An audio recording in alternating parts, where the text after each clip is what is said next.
బాబాయ్ నమస్తే. ఏంది గత వారం రోజుల నుంచి జరుగుతున్న హంగామా అసలు ఎలా చూడాలంటారు? ఈ అమరావతి మీద ఈ వ్యాఖ్యలు ఏంది, దాన్ని సమర్థించుకోవటం ఏంటి, వాళ్ళు అసలు ఎలా చూడాలి ఇదంతా?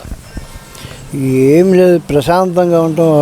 పాత సినిమాలో రావుగోపాలరావు అంటాడు, ఊరు ప్రశాంతంగా ఉంటే నిలబట్టలేదురా తెమ్మాజీ అని ఏదో సినిమాలు అంటారు. పాత సినిమా అల్లు రామలింగతోటి అట్నే ప్రశాంతంగా అభివృద్ధి చెందడం జగన్ బ్యాచ్కి జగన్కి ఇష్టం ఉండదు. ఏదో విధంగా అల్లర్లు సృష్టించాలి, ఏదో అభివృద్ధి ఆపేయాలి, వాళ్ళ టార్గెట్ అది అంతే. దీన్ని దృష్టిలో ఉంచుకొని బాబు గారు కానీ మరి సుప్రీంకోర్టు కానీ ఒక ఆర్డర్ తీసుకొస్తే పాస్ చేస్తే పోద్ది అనిపిస్తుంది. ఆంధ్ర రాష్ట్రం అవతలకి ఇక ఎవరు రావడానికి వీళ్ళు 5 సంవత్సరాలు వీళ్ళు ఆంధ్ర రాష్ట్రం అవసరం ఉన్నది తప్ప లోపలికి వచ్చి అల్లరి వైసీపీ బ్యాచ్కి అలాంటి ఆర్డర్ ఏమైనా పాస్ చేస్తే బాగుంటుంది. మా ముందు ప్రశాంతంగా ఉంటుంది ఆంధ్రప్రదేశ్. అధికారంలో ఉన్నప్పుడు అల్లకల్లోలం చేశారు రాష్ట్రాన్ని.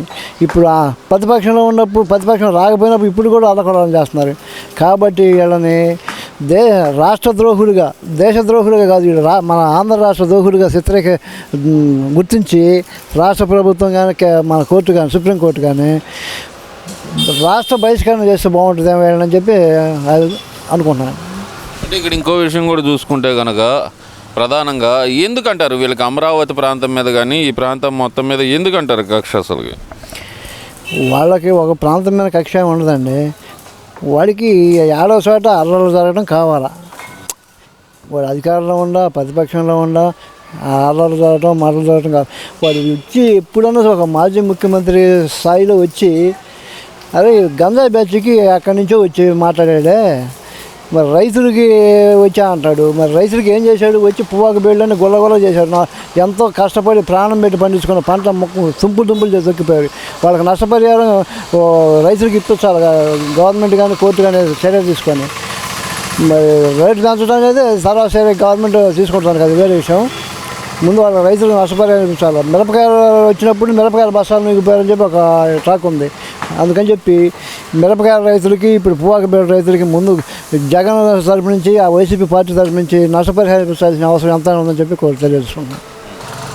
అంటే ఇక్కడ ఇంకో విషయం కూడా చూస్తే కనుక మొన్న పొదిల్లో జరిగిన సంఘటన అసలు ఎలా చూడాలి దాన్ని? అసలుకి ఏదైనా సరే వాళ్ళకి ముందు గందరగోళం చేయడం వాళ్ళకి కావాల్సిన విషయం. ప్రశాంతంగా ఉంటే వాళ్ళకి నిలబట్టదు. చెప్పాను కిందాక, ప్రశాంతంగా ఉంటే నాకు నిలబట్టలేదు అన్నట్టు అందరూ సక్రంగా బతుకుతుంటే వాళ్ళకి నిలబట్టదు. ఏ కాడికి అందరు రిస్క్లో ఉండి వాళ్ళ కాడికి పోయి చేతులు తప్పుతుంటే వాళ్ళకి బాగుంటుంది. వాళ్ళ భావ ఉద్యోగాలు అట్లాంటివి ఉంటాయి అన్నమాట. వాళ్ళే రాక్షస మనస్తత్వాలకి. మామూలు వాళ్ళైతే అందరూ ప్రశాంతంగా ఉండాలని కోరుకుంటారు ఎవరైనా. వాళ్ళంతా రాక్షస మనస్తత్వాలు. కానీ ప్రజలు కూడా ఆంధ్ర ప్రజలు కూడా ఇంకొకసారి గమనించి వాళ్ళని ఆంధ్ర రాష్ట్రం నుంచి తరిమి కొట్టే ప్రయత్నం చేయాలి తప్ప వాళ్ళ మాటలు ఎవరు వినకూడదని చెప్పి ఈ సందర్భంగా తెలియజేసుకున్నాను. ఆంధ్ర రాష్ట్ర ప్రజలందరికీ తెలియజేసుకుంటాను. నమస్కారం చేస్తాను.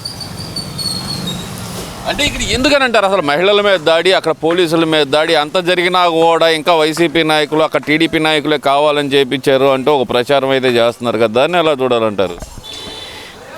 అదే వాళ్ళ టార్గెట్. అదే ఏదన్నా కానీ వాళ్ళు గోల్ చేయాలా చేసి మరి పేజోడి మీద వేస్తూ ఉండాలా. ఇవి ఉంటాయి కదా అపవాదులన్నీ పక్కవాడి మీద వేస్తుండాలా. చేసిన వాళ్ళే చేస్తుండాలా. చేసి ఎట్టన్నా కానీ ప్రశాంతం ఉండకూడదు. ఆంధ్రప్రదేశ్ వాళ్ళకి ప్రశాంతంగా ఉంటే వాళ్ళకి నిలబట్టదు.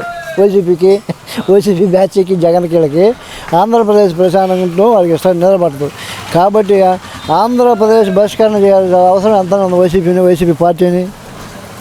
చాలా ముఖ్యమైనది.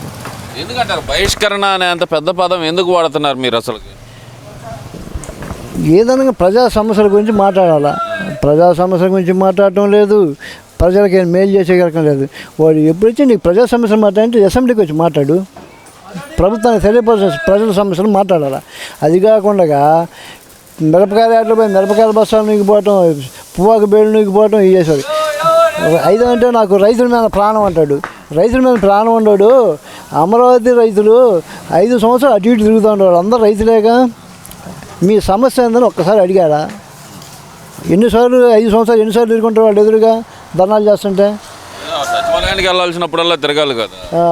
ఒక్కసారి రైతుల మీద అభిమానం ఉన్నాడైతే మీ సమస్య ఏంది, నేను 3 కాదు 4 పెడతాను, మీ సమస్య ఏందో చెప్పండి అని అడిగాడు. ఎవరన్నా అడిగాడా? అది రైతుల మీద ప్రాణం కాదు, ఆంధ్రప్రదేశ్ ప్రజల మీద ప్రాణం కాదు. వాడి దురుద్దేశం అది. ఏం లేదు. ప్రశాంతంగా ఉంటే ఎవరికి ప్రశాంతంగా ఉంటే వాడికి ఇష్టం ఉండదు, ప్రశాంతంగా ఉంటే వాడికి నిద్ర పట్టదు. అది వాడి ప్రాబ్లం. నిద్ర పట్టకపోవటం ఏంది? అది నా మాట అంటారు. ఒక మాజీ ముఖ్యమంత్రి అండి, ప్రజలను పరిపాలించిన వ్యక్తి ఆయన. మరి ప్రజలు సంతోషం. మాజీ ముఖ్యమంత్రి కావచ్చు, మాజీ ప్రధానమంత్రి కావచ్చు, ఆ బుద్ధికి ఎవరేం చెప్తారు? ఆ బుద్ధి అంటాడు అతనికి. అతని బుద్ధి అది. ప్రజలే నా పంచప్రాణాలు అని చెప్తా ఉంటాడు కదండి. ఏం చేశారు పంచప్రాణాలు? ప్రజలందరినీ అధికారంలో ఉండగా నానా హింసలు పెట్టి, చిప్పలు పెట్టి, ఉచితార్థంగా ఎంతమంది కేసులు ఆంధ్రప్రదేశ్లో జగన్ ద్వారా కేసులు పెట్టిన వాళ్ళు ఎవరైనా ఉన్నారు చెప్పండి? మీకు తెలిసినంత పెట్టి ఉన్నారు ఎవరన్నా? ఆ రాజకీయ పార్టీ కానీ ఇడిగా కానీ అందరు కేసులు ఉండేలేగా. పంచప్రాణాలు అంటే ఏం చేయాలా? పంచవర్ష ప్రణాళికలు అమలు చేయాలా? ప్రజల సమస్యలు తీర్చాలా? ఏం చేశాడు? ఏం చేయలేదే. ఏ కాడికి కేసులు పెట్టడం, జైల్లో పెట్టడం, గంజాయి అమ్ముకోవటం, అవి చేయటం తప్ప. ఇప్పుడు కూడా గంజాయి బ్యాచ్ని కాపాడటానికి, రౌడీని కాపాడటానికి ఎక్కడి నుంచో ఆ రౌడీకి వస్తున్నాడు తప్ప ప్రజల సమస్యల గురించి ఏమీ లేదు. వచ్చినప్పుడు వంక పెట్టుకొని వచ్చాడు పొగాకు బీళ్ళని.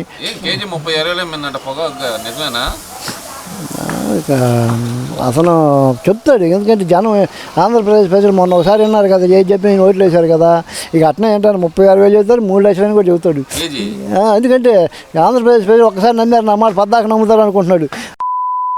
అమ్మ తీసేసి 11 వేసినా ఇంకా జ్ఞానం రాలా, అదే ఆలోచనలో ఉన్నాడు. ఏ చెప్పినా నమ్ముతారంటే వాడు ఇష్టం చెబుతున్నాడు. 36,000 ఎప్పుడు అమ్మింది వాడు చరిత్రలు భారతదేశ చరిత్రలు ఎప్పుడు అమ్మలా. అంటే 3,60,00,000 అంట కింట. ఎందుకంటే మీరు పొలం వేస్తూ ఉంటారు కాబట్టి చిన్న డౌట్ వచ్చింది. కేజీ పొగాకు 3 కోట్ల పైన అమ్మిందా ఎప్పుడైనా? నా వయసులో ఎప్పుడు నేను చూడలే. ఇప్పుడు ఎంతోమంది ముఖ్యమంత్రులు చూసి, ప్రధానమంత్రులు చూసి ఎప్పుడు అమ్మలా. మరి అది చెప్తుంటున్నా, నేను ఏది చెప్పినా నమ్ముతాను. ఒకసారి నమ్మి నాకు ఓటేశారు, నీకు ఏది చెప్పినా నమ్ముతారని వాడు అనుకుంటున్నాడు తప్ప, ఇవి ఒకసారి చూసి ఇచ్చి చేసిన సంగతి జనాలందరికీ తెలుసు. మన మధ్యలో రాని వేసేసారు. అందుకనే చెప్తున్నా, ఇలాంటి సమస్యలు సృష్టించకుండా ప్రజల మధ్యకి వచ్చి ప్రజల్ని అలుకోలం చేయకుండా ఉండాలంటే రాష్ట్ర బహిష్కరణ ముఖ్యం. వైసీపీ పార్టీ అసలు రాష్ట్రంలో కానీ అల్లకొల్లాలి. ఎందుకు పనికిరారు. ఆంధ్ర రాష్ట్రానికి చీడ పురుగు.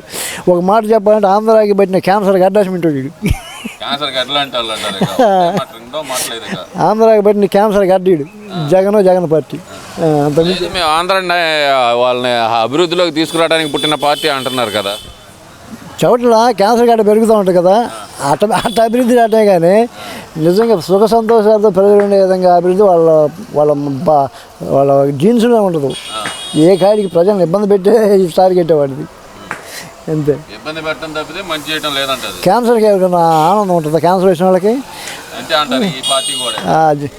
వైఎస్ఆర్ పార్టీకి ఆంధ్రాలో ఓడిపోయినా సరే ఆంధ్రాలో ఉంటే క్యాన్సర్ బాధ అనుభవించాల్సిన జనం. అందుకని చెప్పి రాష్ట్ర బహిష్కరణ చాలా ముఖ్యమని చెప్పి నేను కోరుకుంటున్నాను.